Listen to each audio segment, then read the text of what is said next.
Hopefully the next 8 to 10 minutes will help you win your fantasy leagues this year.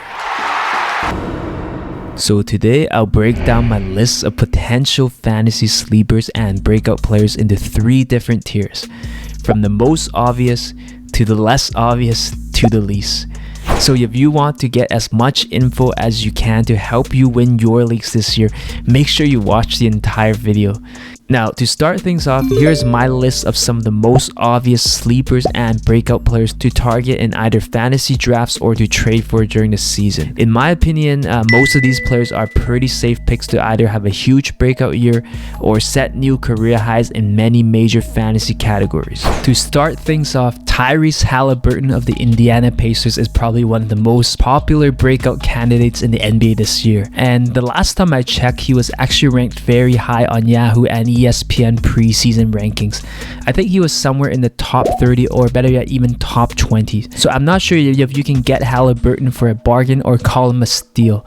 But nonetheless, he is probably one of the safest picks to break out and set new career highs across the board this year. Reason is because he's probably Indiana's #1 option in their offense right now and will have the ball in his hands a lot this year. And that his usage will definitely be through the roof. And we already saw a nice jump in his fantasy stats last year since getting traded to Indiana mid-season. So I expect Haliburton to build on a strong finish last season and possibly see him average around 20 points over 9 assists along with above average stats in triples, steals, and usage as well. Moving on, Jalen Brunson of the New York Knicks is another obvious choice in my books. Subscribe. He actually put up some pretty decent fantasy numbers last year as a member of the Dallas Mavericks. He averaged 16.3 points along with 4.8 assists and almost 1 steal per game. However, he had to share the floor with a very dominant ball player like Luka Doncic, and in many ways his fantasy potential was somewhat capped out in Dallas. But heading into this year, there's definitely a lot more to like about Brunson, as he signed that big ticket with the Knicks over the summer, and it looks like he is gonna be one of their featured point guards in New York for the next few years. So in that, we will likely see a nice increase in his usage, minutes,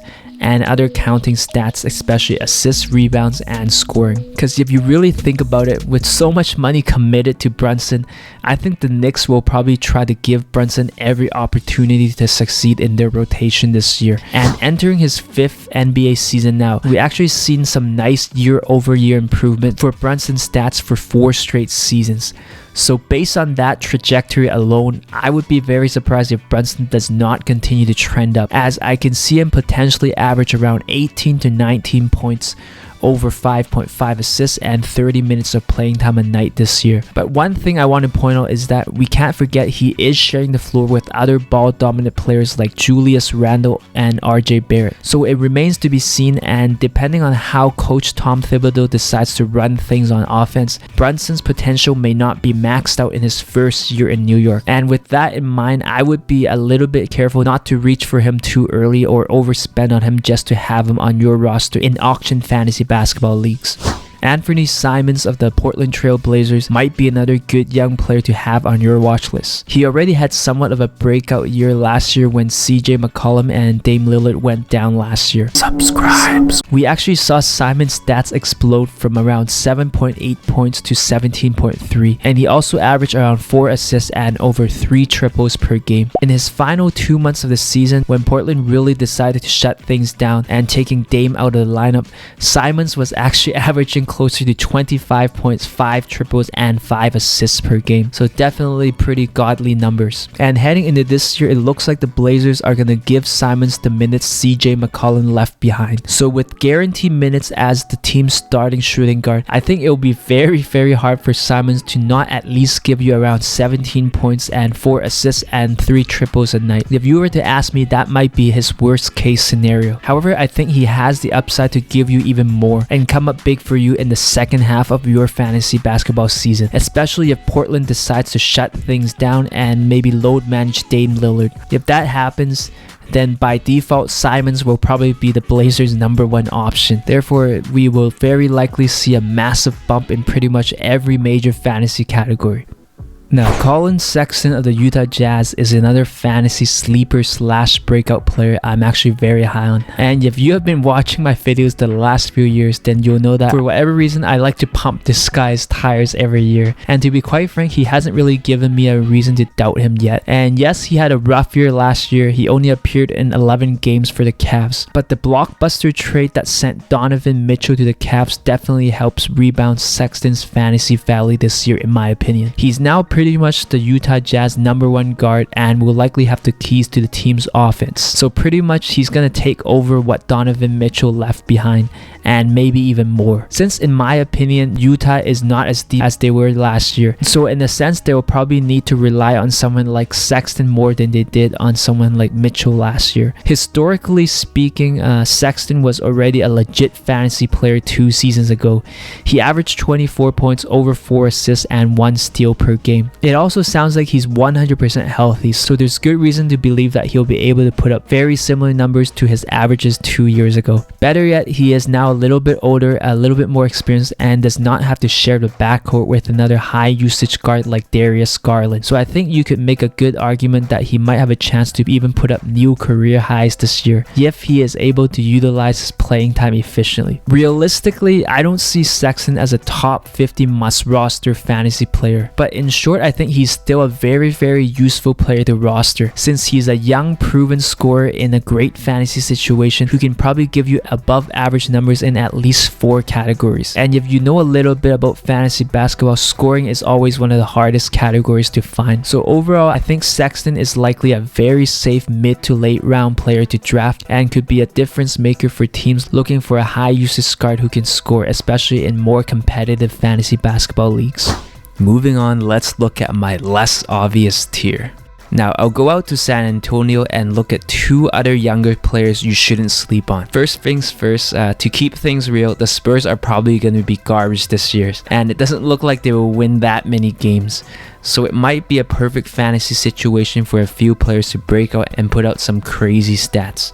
First player I want to talk about is Trey Jones. Yes, it is still early, but many people seem to think that he will be the starting point guard on this roster. As of right now, his only real competition is Josh Primo at that position. I'm not saying that Primo won't turn out to be a good player, but it might not be this year since he's so young. At the same time, Trey Jones is a little bit more experienced at the pro NBA level, and I think the Spurs will give him a good run early to see what he can do. Trey Jones only started in 11 games last year and averaged around 13 points, 4.5 rebounds, 7.5 assists, and 1 steal as a starter. Yes, small sample size, but still very decent numbers. I feel like his high assist numbers and usage time alone will make him a very rosterable fantasy player in most standard leagues for most of the season. Remember, he only has a career average of 6 points, 3.4 assists, and 0.6 steals. So if he's able to keep his starting job all season long, Jones will pretty much have to forget how to play basketball to not set new career highs this season. I personally feel like he can comfortably double his points per game and assist averages, and very likely set new career highs in steals, rebounds, and triples as well. Now, the one thing I want to point out is that if Primo develops well, then Jones might actually cool off in the second half and might see a little bit of his playing time cut down. But for the first 2 or 3 months of the season at least, I personally really like Trey Jones' fantasy upside and feel like it is his starting job to lose. Devin Vassell of the San Antonio Spurs is another low-key fantasy sleeper I feel like many people might miss out on in their drafts. Obviously, he's not a flashy name and is somewhat of a forgotten player from his draft class, especially when you compare him to names like LaMelo Ball and Anthony Edwards. Vassell had somewhat of a quieter year, but we did see some nice improvements in his stats from year 1 to year 2, as he finished off last season averaging around 12 points, 4 rebounds, 2 triples, and 1 steal per game. And now with DeJounte Murray gone, I feel like Vassell should be a benefactor for more usage and opportunities on both ends of the floor. At the end of the day, the Spurs might lose a lot of games, but they still need someone to score and eat up playing minutes. Entering this season as a likely starter in the rotation, I feel like Devin Vassell has a good chance to set new career highs. If you were to ask me, I could see him being a 17.5, 2 triples, and about 1.5 steal type of fantasy player. His 3-and-D ability should keep him on the floor and should make him a very useful fantasy player, especially for those looking for a young guy who can give you above average numbers in steals, triples, with upside to average over 30 minutes a night. Next player I want to talk about is pretty interesting. It's Jabari Smith of the Houston Rockets, who I think might actually be a good player to target, especially if you want a rookie with super high upside. Personally, if you have been watching my videos for a few years now, you know that I'm not a huge fan of taking rookies, because honestly, you just never know what you'll get. Some might be overhyped, meanwhile some just surprise and come out of nowhere and put on crazy stats. But if I had to choose one rookie to take a chance on, it actually might be Jabari Smith this year. Essentially, he got drafted into a very good situation in Houston and should see a heavy dose of minutes starting from day one. With no NBA sample size, it's actually very hard for me to pinpoint exactly what his stat line might look like. However, if his summer league stats gives me any indication, he might be able to give you a good to above average stats in rebounds, boards, blocks, field goal percentage. And as a bonus, he's actually a very good shooter for a big man. So if all goes well, I personally wouldn't be surprised to see him come out of nowhere and finish next season as a top 60 to top 80 fantasy player. For Dynasty League owners looking for a versatile franchise big to build around, it actually might be worth to take a flyer on Smith this year, because I feel like his fantasy value is going to significantly increase in year 2 and year 3. Moving on, Jalen Smith of the Indiana Pacers is another young power forward I think is worth keeping an eye on. He didn't really get a chance to shine as a young NBA player in Phoenix, but really started to come out of the scene in Indiana last year. After he got traded, he appeared in 22 games for the Pacers and managed to average 13.4 points, 7.6 rebounds, 1 block, and 1.4 triples, with just 24.7 minutes of playing time. And overall, it seems like the Pacers believe in him and gave him a 3-year extension, so it's very likely that he will see lots of playing time starting this year. Jalen Smith's per 36-minute stats sees him as a 20 and 8 player. Even if he doesn't reach those numbers, I feel like he can still be a 15.7 rebound guy who can also give you over 1 block per game. And based on those stats alone, in most standard 12-team leagues, he has a legit shot to finish as a top 80 to top 90 fantasy player by the end of next season. And finally, moving on to the least obvious tier. This tier might make a huge difference for those looking for that little extra edge to win it all in ultra competitive fantasy leagues. Subscribe! First player I have in this tier is Onyeka Ogwumike. Hopefully I got that pronunciation right. Ogwumike of the Atlanta Hawks is another deep sleeper I wouldn't mind taking a chance on if I need a center late in the draft. He quietly showed nice improvement from year 1 to year 2, almost doubling his points, rebounds, and blocks, and showed some pretty decent improvements in his field goal percentage as well. Overall, the Hawks aren't particularly deep up front at the center position, and in my opinion, Ogwumike might be one Clint Capella injury away from having a crazy breakout season, because to be honest, Capella has a history of not being able to stay healthy, and if he gets hurt, Ogwumike will likely win the starting job by default. Essentially, he plays a very similar game as Capella, being that constant lob threat that rebounds and is the defensive anchor on the other side of the floor. So if Ogwumike gets an opportunity to be a 30-minute player, then I think I could make a pretty good argument that he's a must roster player in most standard 12-team leagues, as in 6 games where he played over 30 minutes last year, he averaged 14.2 points, 9.8 rebounds, 0.8 steals, and 2.5 blocks, along with a 64% field goal percentage. So definitely stats you shouldn't leave on the waiver wire, especially if you want a center who can give you those traditional fantasy category stats.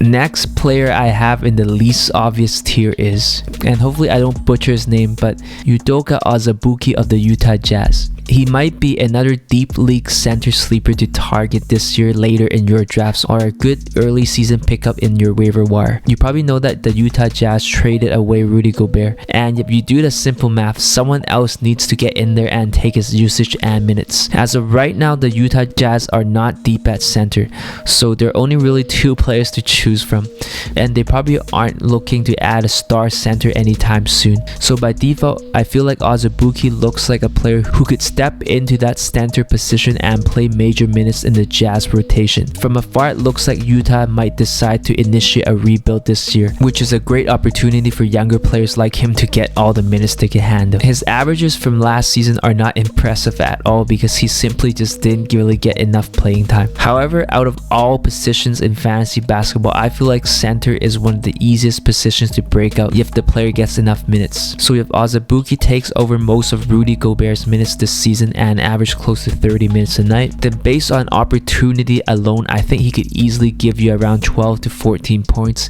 maybe around 7.5 to 8.5 rebounds along with 1.5 blocks and a very good field goal percentage. Next player I have on the least obvious tier is Herbert Jones of the New Orleans Pelicans. Now perhaps he's one of the most annoying fantasy players to play against, because this guy literally came out of nowhere last year in the fantasy playoffs and almost stole a championship from me just because of his ability to steal the ball. In a very underrated rookie season last year, Jones put up some low-key useful stats. He averaged around 10 points, almost 4 rebounds and 1 block, and a very impressive elite 1.7 steals per game. Now heading into this season with Zion Williamson likely back, there's definitely more firepower in the Pelicans lineup, so don't expect Jones to be a decent fantasy scorer by any means, but instead I feel like he's a great target if you're looking for a defensive wing who can give you elite numbers in a rare fantasy category such as steals, because I think his steals alone, along with okay stats in other categories, should make him a pretty relevant fantasy player in a lot of leagues. He might bounce around a bit from team to team or float on the waiver wire for weeks on end, but overall I feel like he's good enough to give you good stats in 4 other categories along with elite stats and steals, making him a potential worthwhile top 100 fantasy player to own for most of next season. Do you agree or disagree with everything I said in this video? Make sure you let me know in the comments below, and if you like, feel free to call me out as well. If you want to watch more of my crappy videos, then make sure you click the links on the side right here.